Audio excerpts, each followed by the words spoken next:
Welcome to A Fork in Time, the alternate history podcast.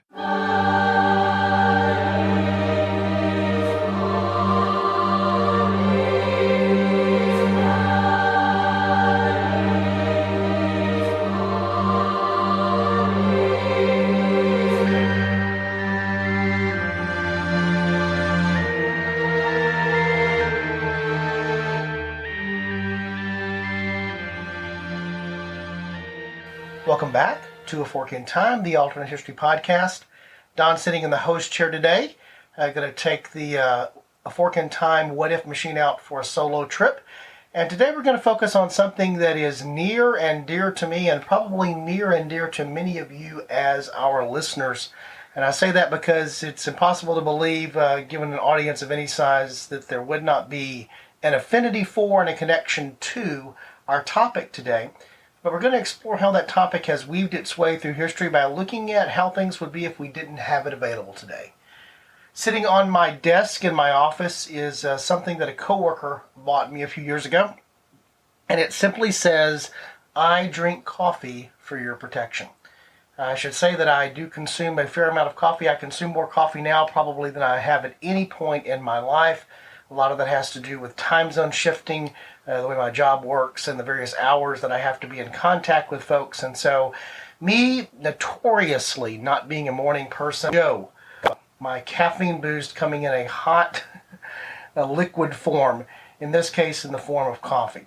And so today here on our podcast episode, we're going to look at a world, though, where we don't have coffee, where coffee never comes to take the place that it is today, and how would history have been different if we didn't have approximately 2.25 billion cups of coffee. That's the estimated consumption today, every day in the world.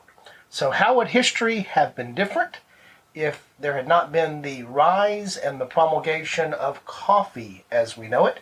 That's our topic today here on A Fork in Time. We hope that you join us after the break.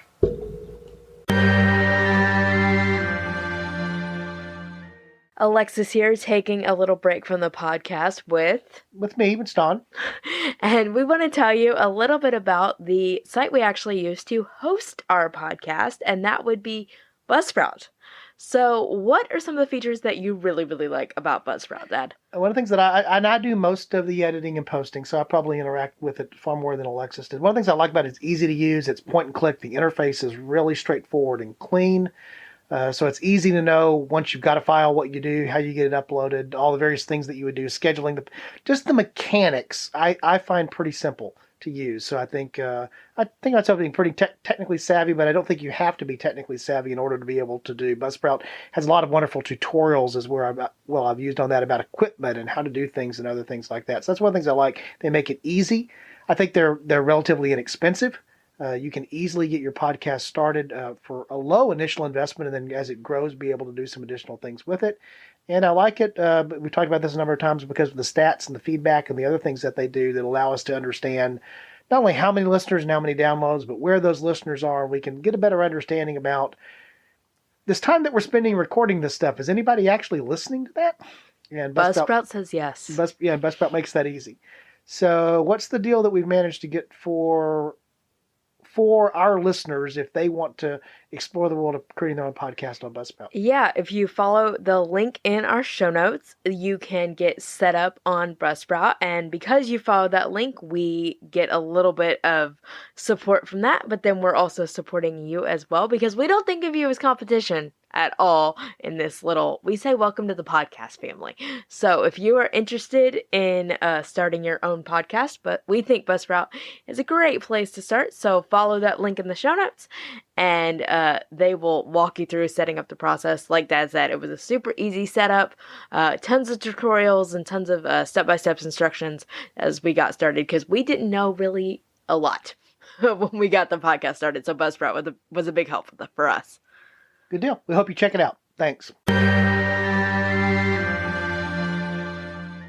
Welcome back to A Fork in Time, the alternate history podcast. It occurred to me as I was thinking there during the break that some of you might have actually used that as an opportunity to go and top off that cup of coffee that you may have already been enjoying, or to go get you one. Or if you're driving, perhaps to work or other ways that I know oftentimes podcasts are used by commuters. You may be enjoying that cup of coffee now, or that coffee-like particular thing that you have, be it a latte or an espresso, or perhaps it's a caramel macchiato, something that is coffee flavored or coffee related. You may be enjoying that right now as we speak. And if so, we're going to talk about a world, sadly, where that would not be what's in your hand right now as we come back here and pick up the topic. So looking at a world without coffee, there's a couple of different ways that we can look at that. Probably the easiest and simplest, I don't want to spend a lot of time on this, is just the actual drink itself. What it would be like to not have the thing that we enjoy and know today as coffee, or that's related to coffee.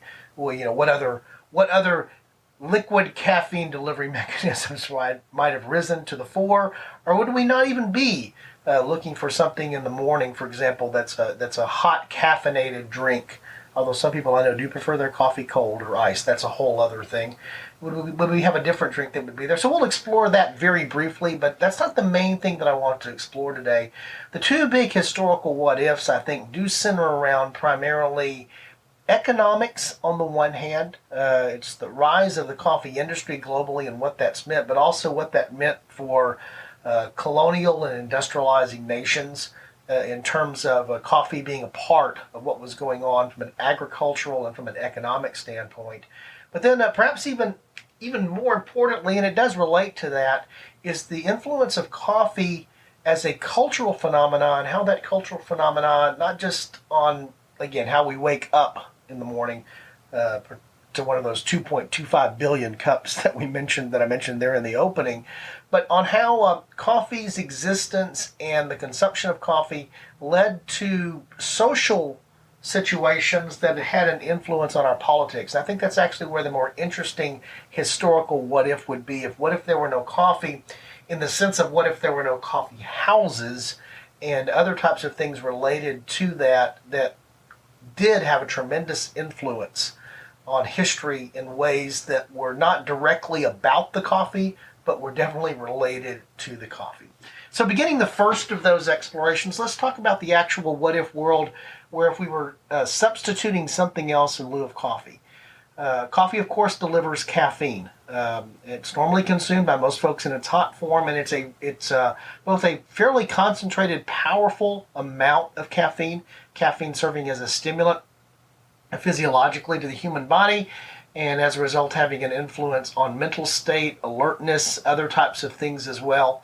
There are other drinks that certainly contain caffeine. Tea is generally caffeinated. There are other sources of caffeine. Cola, for example, a large source of caffeine for many folks in the 20th and 21st century, with the rise of cola drinks as a product. So while coffee is not the unique deliverer of caffeine, it certainly is a powerful and effective way to deliver caffeine. And caffeine, just as a part of diet, is a major influence there. It can have influences on heart rate, as we mentioned before. It can have influences on the alertness of someone, but to the point of also going in the other direction of making someone overly alert or overly, quote unquote, jittery as a result of the consumption of too much caffeine. And so caffeine has both positive potentially and also potentially negative effects. There have been studies over the years that argue back and forth about the health benefits of coffee, what's too little, what's too much. It's certainly known that coffee tends to be a natural laxative. And so when it comes to digestive health, it's one of the things that can enhance the regularity of drinkers of coffee on a regular basis. But it can also influence things like health when it comes to the way that it passes through the body. Again, stimulation of the heart, the nervous system indirectly, the other things that are there. It's a staining influence, so dental health, the other things that are there. So coffee, just as a drink, if it's not present, we would have different issues. Perhaps we would have different things that would be part of our normal dietary culture. The most obvious place to go, because there's the rivalry that arises. We'll talk a little bit about this in the history part of today's episode. Between coffee and tea. Tea, certainly during most of the period of time when Britain, England, later the United Kingdom, is a major influencing factor globally in terms of the creation of its global empire, its colonial empire, and trade associated, particularly with England. Tea is a major part of that. Tea coming out of the areas that are controlled and or that are taken from other European powers by the British. And we all know the British to this day still enjoy their cup of tea. By the time of the American Revolution, because of taxation, of course, we have the Boston Tea Party and other uprisings where coffee becomes, if you will, the patriotic drink in the United States as an expression back against tea. But certainly easy to imagine, because I certainly know people that enjoy a hot cup of tea as their preferred breakfast beverage. And so it's easy to imagine that we could have hot tea consumed in the same way that we have hot coffee consumed today. Although that when you think about the way that most people make and consume tea, if they're consuming it as a warm beverage, they tend to do that in a small batch in a cup. It's not the type of thing that we often see that coffee has evolved to in terms of being produced in mass. For example, the coffee machine in the break room that is brewing anywhere from a couple of cups to maybe several dozen cups, or coffee urns at certain situations, for example, on job sites, particularly like industrial job sites or construction job sites, there to get workers up and at it in the morning. Coffee being consumed more or being produced more, even in the way it's consumed on a daily basis, in more of quantity, or the ease of it being sort of a portable hot drink that's delivered as a result of that way that it's produced. It's not that you can't get a warm cup of tea that way, but it's just not the way that we do that. So it's difficult for me to imagine tea as a replacement or for coffee in exactly the same way of being that warm, more often than not associated with morning, but not exclusively morning beverage. And one of its major reasons that it's consumed is the delivery of caffeine as a mechanism there. I should just say that also when I talk about hot tea, being from the southern part of the United States, where most of us consume our tea in a cold, sweet variety, I tend to think of tea not so much as a warm drink, although I know that there are people that like their coffee also in an iced or a cold mode as well. And so just that initial thinking of just what drink would be in coffee's place. Tea is the obvious thing that comes to mind. Maybe something else would have arisen from that. Maybe we would be drinking hot cola today. It's tough to know what exactly would fill the vacuum that would be left by those 2.25 billion cups of coffee consumed daily. But it's easy to believe that could be tea, but probably to a lesser degree, just because of the production and consumption of tea as a product. But also just it's hard to imagine what would have taken the place of coffee. So, the first easy explanation of the historical what if is that we might not have something at all that's the equivalent of coffee in terms of what that means, and also what that means just for, again, that general alertness, awakeness. As I mentioned before, I'm one of the people that now falls into this boat. I'm better after I've had my first couple of cups, at least my first cup, probably my first couple of cups of coffee in the morning than I am if I don't. And there's a lot of people I know that would coincide with that. But as I mentioned, I think the more important, broader historical what-ifs to look at actually relate around economics than ultimately around philosophy. And so I'm going to put a number of links in the show notes to things that talk about the history of coffee and the origins of coffee. And there's a number of different stories, some of them apocryphal, some of them more vetted out in fact. But everyone agrees that the source of coffee as we know it is the coffee tree. By the way, the coffee bean is the seed of the fruit that comes from the coffee tree. So technically the coffee tree is a fruit tree, but the particular prize is the seed or the bean that's contained within the coffee fruit. And it was perhaps, depending on which story you believe, noticed by Ethiopian goat herders that when goats ate the fruit from this particular tree and thus were ingesting some of those seeds and thus the coffee bean, that they were a little more active. They were sort of jumpy goats. And so this may have led the first experimentation with taking on that bean, maybe perhaps just sucking on the bean or crushing the bean or chewing on the bean, other types of things that would have been the delivery of some of the benefits from coffee from that. There's other stories that talk about how we get to the first roasting of coffee, which may have been the disposal of some of that and then noticing the aroma of coffee, because in addition to its taste and the caffeine, there's a lot of people that like the smell of coffee. That's actually an arousing thing for them. That's the sensory perception that's not just taste. But that may have led to the first experimentation with the beans that have been roasted, putting them in water, some of the other things that are there. Again, I'll have links in the show notes and perhaps even links few YouTube videos that I've watched, which sort of tell the fascinating story of the origin of coffee. But the origin of coffee and the spread of coffee is actually one of the more interesting things in history, in the sense that very early on, it was a highly prized commodity that was not grown worldwide. And it's important to know here that while coffee is primarily consumed in industrialized nations that lie outside of the tropics, that 90% of the world's coffee production actually occurs in the tropics because of the growing conditions that are required. And so between the Tropic of Cancer and the Tropic of Capricorn, you have a belt of countries that are capable and regions that are capable of producing coffee, Ethiopia being one of them. Another particular thing being, for example, Indonesia, the islands there in the Indian Ocean as they're adjacent to the Western Pacific. But then eventually over time we see the expansion of the production areas from coffee coming over to the New World, coming over to the Western Hemisphere, where we find nations like Brazil and Colombia, much of the northern coast of South America on the Caribbean, but also into Central America. Major production today in Guatemala, for example, Costa Rica, other places as well. And then on around further into the heart of the Pacific as Hawaii is a major producer, particularly the island of Kona, for those of you that enjoy Kona coffee. That's coming from Hawaii. All of this is within the tropical belt, tropical climate belt of the world, which is where coffee production takes place. But initially, Ethiopia is the source. It's not a widely available tree or plant. It has to be exported from there before it grows. And that export is actually an interesting story in the sense that initially there was almost a monopoly on on coffee production. Coffee was almost the secret weapon of the area of Ethiopia and then Yemen. But over time, as Europeans and others became more familiar with it, there was more of a desire to get access to and to grow the product directly.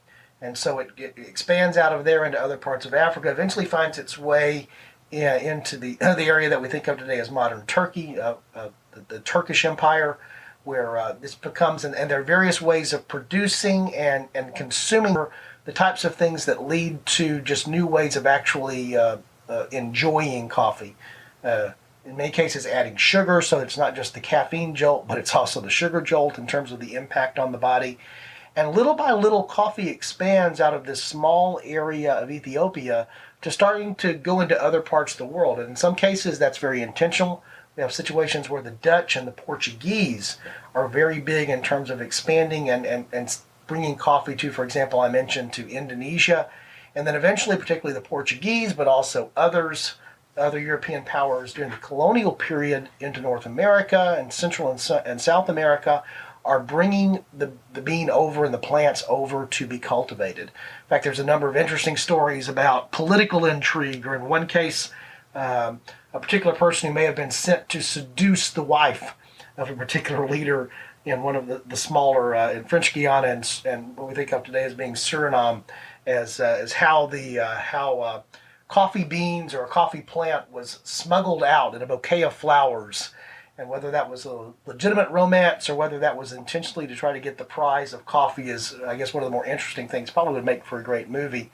But what you do have here is the economic impact of coffee as being a commodity that becomes both prized, and the ability to produce it becomes a very important thing. And that's not everywhere in the world, and it's not every nation that has possessions where this can happen. And so you actually have the rise of coffee as a major trade, which becomes very important for some of the European powers, but particularly for the Portuguese, for example, and ultimately the settlement of the area that will become Brazil. Brazil today is the largest producer of coffee in the world. More coffee comes from there than any other nation. So the economic growth of coffee leads to the rise and fall of certain empires when it comes to their trade and the economics that was predominant through much of what happened during the colonial period with different commodities, other spices. Tea, for example, certainly falls in this same category.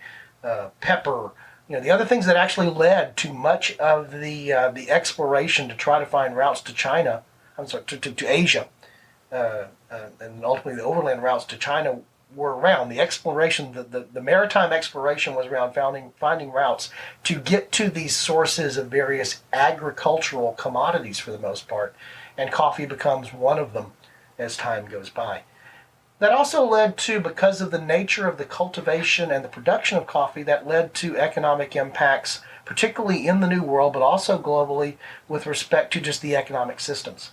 It is a very labor-intensive exercise to produce and grow and cultivate coffee, particularly in the picking and the harvesting of it, and then the actual work that goes on to make it ready for consumption in terms of what's done to the coffee beans, how they are processed, how they are dried, how in some cases they're roasted, the various things that happen to them. This is a very labor-intensive type of economic activity. And like many of the things that were labor-intensive economic activities, particularly during the age of colonial expansion into the New World and during the period of time of colonial domination, this led to economies that were heavily based upon the use of slaves and slavery.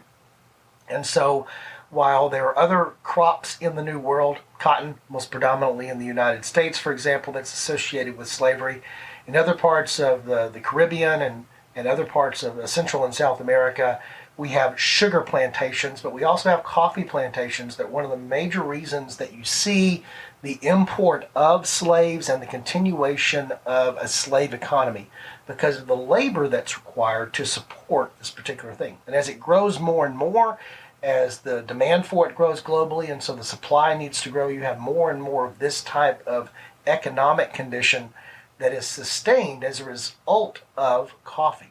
So again, imagining the historical what-if world, if there is no coffee, how would that have been different in terms of the development, potentially, of some of these areas that grew during the colonial period to be most noted economically, and that tied to their politics as well, by slavery? Well, it's easy to imagine that there would have been other crops that would have also been, just as I've already mentioned, that would have been just as likely to maintain those things. But for example, sugar, another example again was cotton, but coffee was just another contributor to that. It is interesting to note that Brazil was one of the last nations in South America to actually put an end to the formal practice of slavery. That was in I think 1888 was the date, if I remember correctly.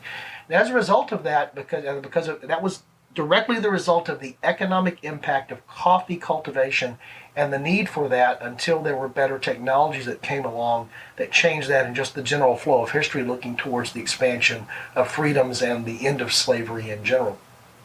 But the economies of these nations, for example, the economy of Brazil, well-tuned to be a source for coffee, and coffee is a little bit more sustainable than some of the ways that is required for the production of sugar, and so it is the type of economy that when you balance those economies together, coffee plus sugar plus some of the other things that are the direct crops, the agricultural impetus behind slavery, it's easy to see that still would have existed, but it might not have persisted for as long, and it might not have been as successful for as long as it was, because coffee had grown to be in tremendous demand around the world, particularly by the 19th century, and that continued to fuel the need for slavery, at least in terms of those who own the resources, thinking that was the only effective way that they could produce the resource in much of Latin America, Central America, and South America.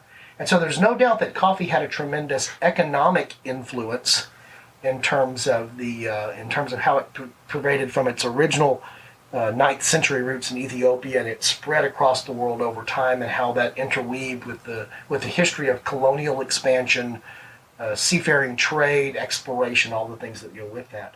Of course, one of the other major breaks sort of in the economic trend of that actually happens with the American Revolution, where the British colonies that later became the United States are consumers, because they're part of the British Empire. They're consumers of tea, until taxation on that tea causes a little event called the Boston Tea Party and other things, which led to coffee actually taking the place of tea as being the quote-unquote patriotic drink in the United States. John Adams is quoted at one point in saying that.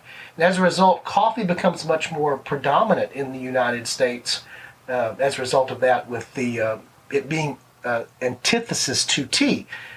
The proximity of the United States to some of those other areas that I mentioned, Central and South America, also means that now becomes more of a sustaining factor for the continuation of coffee growth, coffee exports, but also coffee plantations in those areas. So in one way you might argue that the persistence of coffee and the rise of coffee in the United States because of tea versus coffee becoming a political issue in the 18th century actually leads to the United States fighting for what it viewed as being its freedoms, but also extending the absence of freedoms for others in the same hemisphere because of what that was doing to the economies that produced coffee, with less obviously tea production not being as much of a part of what was going on Central and South America. And so the economic impact of coffee is pretty substantial. If you pull it out, you definitely have some different courses of history. Perhaps you don't have as much success by the Portuguese because for what period of time both the Portuguese and the Dutch held something of a monopoly on the coffee trade, and that was a very powerful thing of what was there. The French then come to that with some of their possessions in South and Central America as well over time. And so coffee removed changes the flow of economic history. Tough to get real precise about what that would be because other things were still being traded and other commodities would have probably become more prolific. But coffee was a major mover and shaker. So if you change that, you change what's moving and what's shaking during that period of time.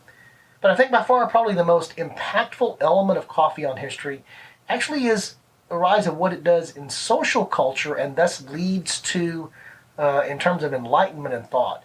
And because of the nature of how coffee is consumed, almost from very early on, this is true in Turkish coffee houses and some of the ways that coffee is consumed in Yemen and in parts of Africa and in the modern Middle East, is that it led to situations where coffee was consumed in a social setting.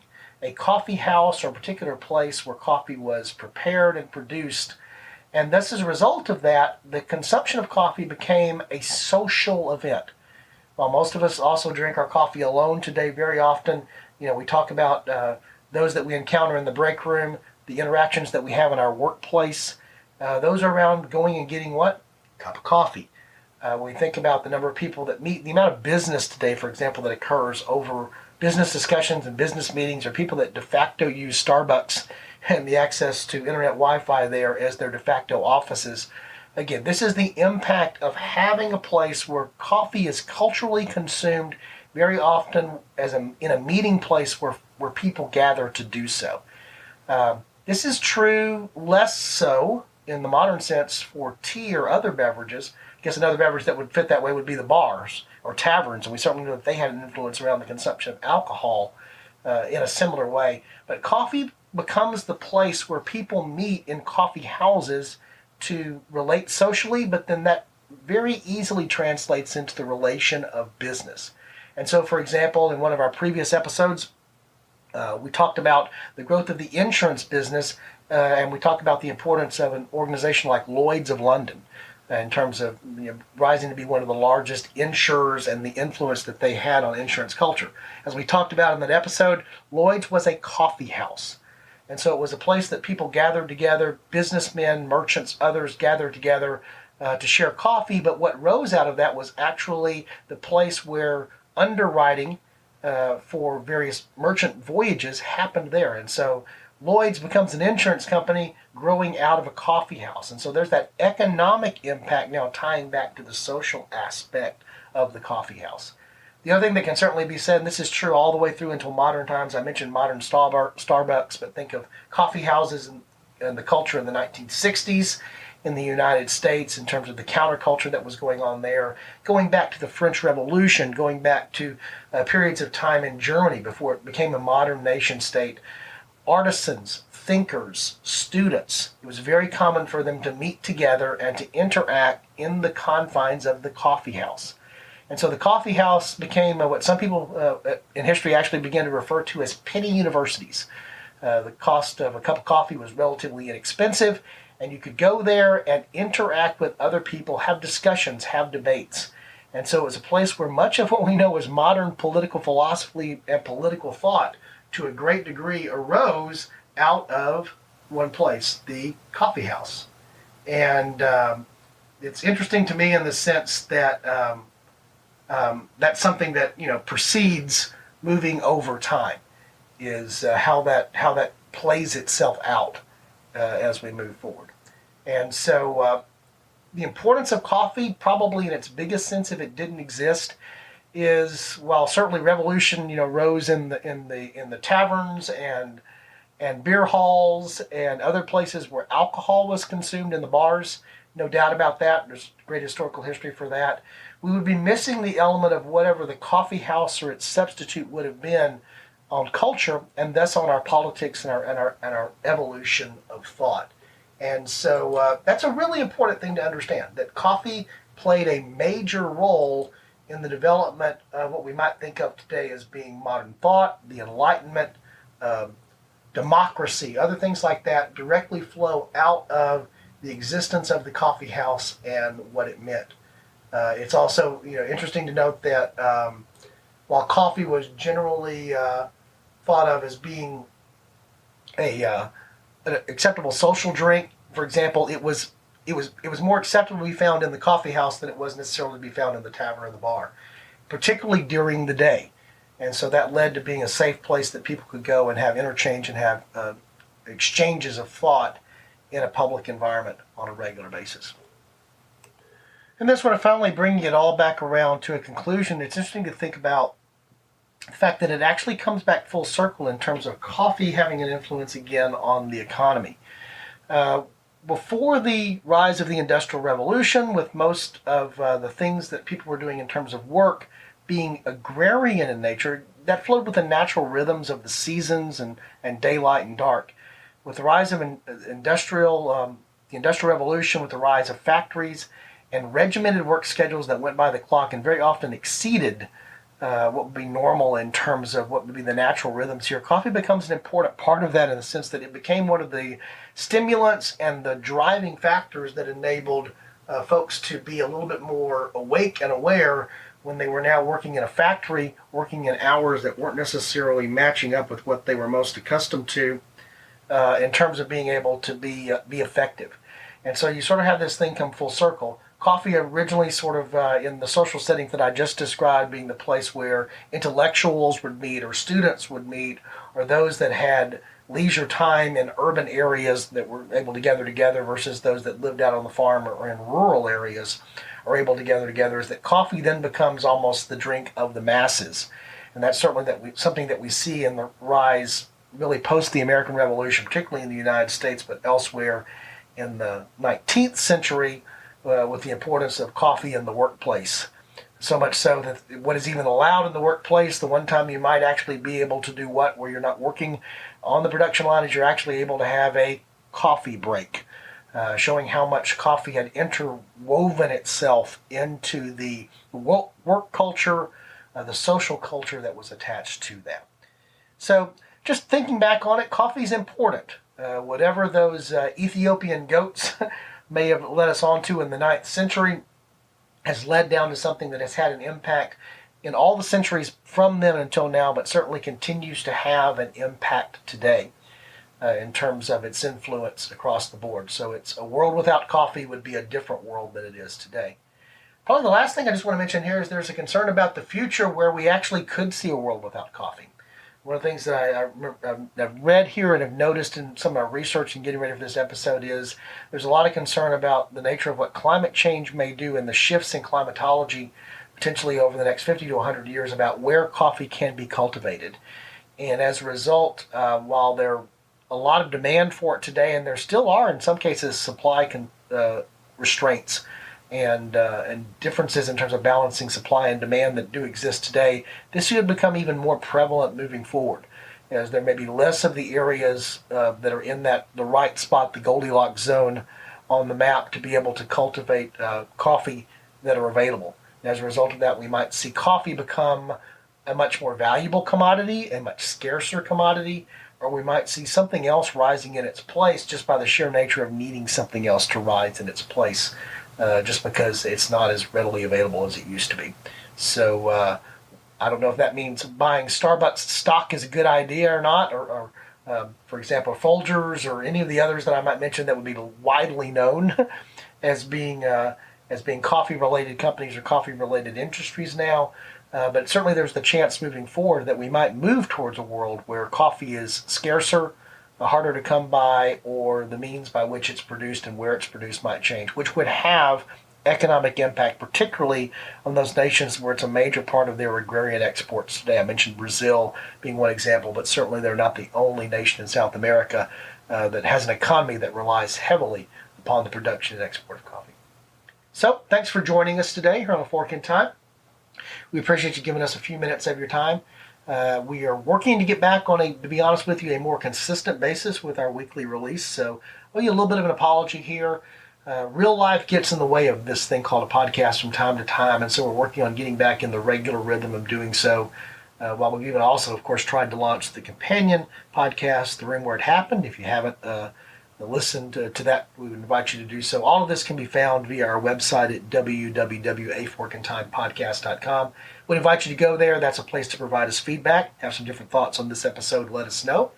But also a place to give us topic suggestions, also a place to interact with us as we work on building our alternate history community here. If you're interested in supporting the podcast, there's links there to our various social media, so we would encourage you to go there.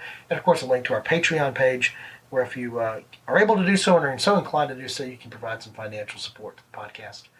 Finally, I'd just also like to mention that we do have merchandise. I actually drinking during a couple of breaks while I was doing the recording here, drinking some coffee out of what? My A Fork in Time coffee mugs. So if you want to associate this particular episode with maybe getting some A Fork in Time swag, you can also find out how to do that on the website as well. Most of all, we want to thank you again for your attention, for your willingness to participate in what we do here, for being a listener, and giving us the most valuable gift that you can give us, which is your time. Hope that you join us next time, and if between now and then you encounter A Fork in Time, our suggestion always is that you take it. Thanks.